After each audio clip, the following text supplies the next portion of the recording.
Pernah manggil ya Jabbar pas lagi sakit hati? Makanya sering sakit hati. Jabbar itu panggilan untuk orang yang lagi sakit hati, habis dikecewain.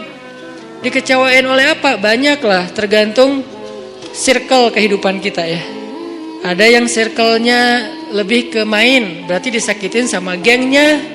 Ada yang circle-nya lebih ke romantis-romantisan, disakitin oleh mantannya. Ada yang circle hidupnya seputar masalah kerja, disakitin oleh vendornya, oleh partnernya, oleh teman bisnisnya. Soal circle family life kita disakiti oleh keluarga, anak, orang tua, pasangan, dan seterusnya gitu kan.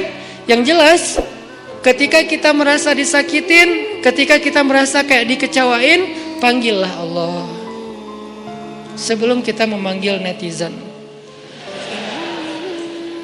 Kan kita suka manggil netizen dulu ya, posting, update status, story.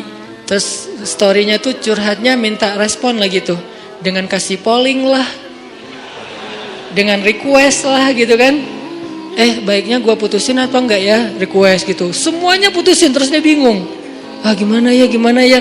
Nah, sebelum kita istisyarah kepada netizen, karena netizen itu istisyarah, bukan istifta, bukan istikharah. Yang paling tinggi itu kan derajatnya dari 3 level. Meminta pendapat, nomor 1 tuh istikharah, minta pendapat Allah. Kedua, istifta, minta pendapat ulama, orang yang berilmu.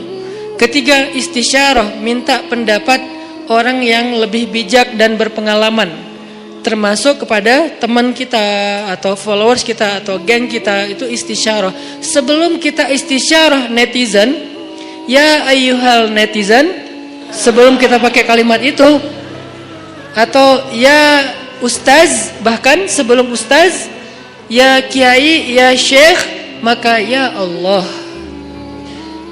panggil Allah subhanahu wa ta'ala. Manggilnya gimana Ustadz? Salah satunya selain kata Allah pastinya, karena itu kalimat yang paling mulia, kita juga bisa manggil tematik. Ya Jabbar. Ya Jabbar itu bisa 2. Sebetulnya 3 maknanya Jabbar, tapi yang lebih common tuh 2. 1, dipanggil untuk masalah-masalah yang sifatnya bukan hanya besar, tapi kayak kekuatan. Ya Jabbar, ya Qahar. Arti Jabbar dalam konteks itu yang perkasa, yang memaksa, ya Qahar, yang menaklukkan. Sehingga dipakailah kalimat Jabbar, Qahar, Aziz, kan kata-kata yang nama-nama yang perkasa gitu, untuk doa-doa yang sifatnya biasanya dipakainya dalam kondisi terzolimi. Ini doa-doa orang yang terzolimi.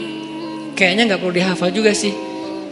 Bukan gak perlu dihafal, gak perlu dipakai. Kenapa? Berharap kita tidak mendoakan orang yang zolim, kecuali yang dizolimi dalam urusan agama. Kalau dizolimi urusan pribadi sih, mending jangan mendoakan orang yang menzolimi. Kenapa? Rugi. Mending doain diri sendiri. Ketika kita punya kesempatan doa kita diijabah, jangan kasih doa itu untuk orang lain, rugi. Walaupun bentuknya mendoakan atas keburukan, tetap rugi.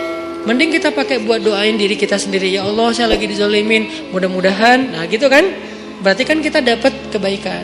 Ya Jabbar, itu panggilan orang yang sedang sakit hati. Jadi 1 artinya untuk orang yang lagi dizolimi, 1 lagi untuk orang yang lagi hatinya kayak sedih, kayak disakitin. Gak sebesar zolim sih, cuman ya lumayan lah, bikin gak bisa tidur, bikin tumbuh jerawat gara-gara itu gitu kan ya, karena stres. Jadi intinya adalah panggil Allah kalau kita lagi sakit hati dan dikecewain. Ya Allah, ya Jabbar. Salah satu doa minta disembuhkan kecewa dan sakit hati di dalam sholat adalah Rabbighfirli warhamni wajburni. Kalimat wajburni. Selama ini kita baca enggak? Kan? Tahu artinya?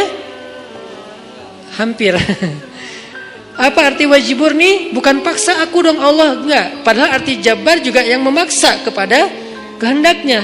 Tapi kalimat wajburni, makna Jabbar di sini makna yang ketiga di antara 3 makna Jabbar, yaitu yang mengobati sakit hati.